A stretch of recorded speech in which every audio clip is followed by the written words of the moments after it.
अगर मिसाइल चीन के युद्धपोत से निकली तो जवाब अमेरिका के जेट आसमान से देंगे।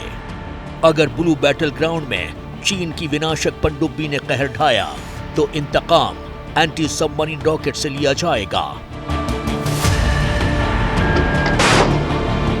ताइवान पर चीन ने हमला किया और अमेरिका जंग में कूदा तो जल, थल, नभ युद्ध के तीनों क्षेत्रों में चीन के छक्के छूट जाएंगे। इसी भय ने चीन की जंगी सनक को अब तक शांत रखा था, पर अब पीएलए की तेजी अलार्मिंग है। बीजिंग में बैठकर पीएलए का सुप्रीम कमांडर किसी भी हद तक जा सकता है। लिहाजा वक्त रहते अमेरिका एक ऐसा बारूदी चक्रव्यूह रचने में लगा है जिसमें उलझाकर ड्रैगन पर फाइनल स्ट्राइक की जा सके। अमेरिका के मिलिट्री बेस कैंप डेविड में ऐसा ही एक चक्रव्यूह तैयार किया जा रहा है। अमेरिकी राष्ट्रपति जो बाइडेन ने जापानी प्रधानमंत्री फूमियो किशिदा और दक्षिण कोरियाई राष्ट्रपति यून सुक योल के साथ मिलकर चीन को चित्त करने का अभियान तेज कर दिया है। दुनिया जानती है कि जापान और दक्षिण कोरिया चीन के दुश्मन हैं। चाइना के चैलेंज को ध्यान में रखते हुए ये जो तीनों राष्ट्र हैं वो अपने कोलैबोरेशन को आने वाले समय में गहरा करने जा रहे हैं। साथ ही साथ नॉर्थ कोरिया का जो एक बेलिजरेंट और प्रोवोकेटिव बिहेवियर है उसके द्वारा दी जाने वाली नाभिकीय अस्त्रों की जो धमकियां हैं, बैलिस्टिक मिसाइल्स की जो धमकियां हैं, उसके ऊपर भी गहरी चिंता व्यक्त की गई है और उसको भी डील करने के लिए ये जो तीनों राष्ट्र हैं वो अपने गठबंधन को और अधिक गहरा करने जा रहे हैं। ये तीनों राष्ट्र United states of America, Japan और ऑस्ट्रेलिया अपनी एक्सरसाइजेस को तो वो कंडक्ट करते ही हैं, साथ ही साथ इसे और अधिक गहरा करने जा रहे हैं। कैंप डेविड में चीन के खिलाफ उसके 3 दुश्मन मिलिट्री और टेक्नोलॉजी इनिशिएटिव पर समझौता कर रहे हैं।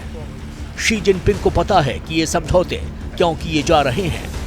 चीन के पास ना तो कैंप डेविड के फॉर्मूले की काट है, ना ही मालाबार में डेवलप हो रहे ड्रैगन विजयी समीकरण की। अगर होते तो चीन घबराकर जासूसी पर ना उतरता। जी हां, ठीक सुना आपने। चीन मालाबार वॉर एक्सरसाइज से इस कदर घबराया हुआ है कि उसने सैटेलाइट से ऑस्ट्रेलिया के तट की जासूसी शुरू कर दी है। सिडनी के समुद्री तट पर भारत, अमेरिका, जापान और मेजबान ऑस्ट्रेलिया युद्ध अभ्यास कर रहे हैं और इस युद्ध अभ्यास पर नजर रखने के लिए चीन ने अदृश्य जासूसों की फौज उतार दी।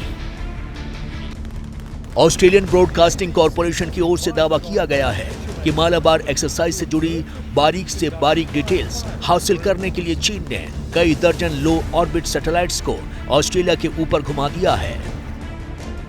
इस एक्सरसाइज से चीन बहुत ही परेशान है और इस एक्सरसाइज के बारे में जासूसी करने के लिए चीन ने अपने शिनजियान 12, 17 और 23 सीरीज के सैटेलाइट्स को हिंद महासागर और ऑस्ट्रेलिया के पूरब में तैनात कर दिया है। सूत्रों के अनुसार 300 से ज़्यादा लो अर्थ ऑर्बिट सैटेलाइटों ने पिछले 10 दिन में 3000 से ज़्यादा फ्लाइट्स की हैं और यह भांपने की कोशिश कर रहे हैं कि इस एक्सरसाइज मालाबार 2023 के दौरान हमारी नेवीज़ किस तरह से आपस में मिलकर चीन के विरुद्ध युद्ध कर सकती हैं। चीन सैटेलाइट की मदद से क्वाड देशों की मिलिट्री ट्रेनिंग ऑपरेशन से जुड़ी जानकारी जुटाना चाहता है।